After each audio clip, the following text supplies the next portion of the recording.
ఈ లోకంలో ఆయన చిన్న వ్యక్తి కాదు. ప్రపంచంలోనే ఆయన చిన్న వ్యక్తి కాదు.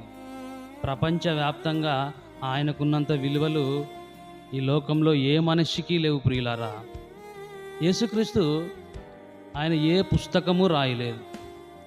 కానీ ఆయన పేరు మీద ఎందరో కొన్ని వేల పుస్తకాలు, లక్షల పుస్తకాలు ఆయన పేరు మీద రాయబడ్డాయి ప్రియులారా. చరిత్రకారులతో సహా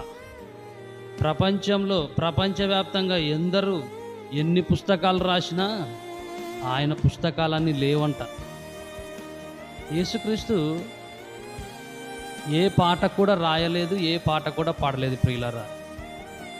మరి ఆయన పేరు మీద వచ్చినటువంటి పాటలు కొన్ని కాదు ప్రియులారా, అవి లెక్కకు మించి, అవి లెక్క కూడా పెట్టలేనన్ని పాటలు ఉంటాయేమో.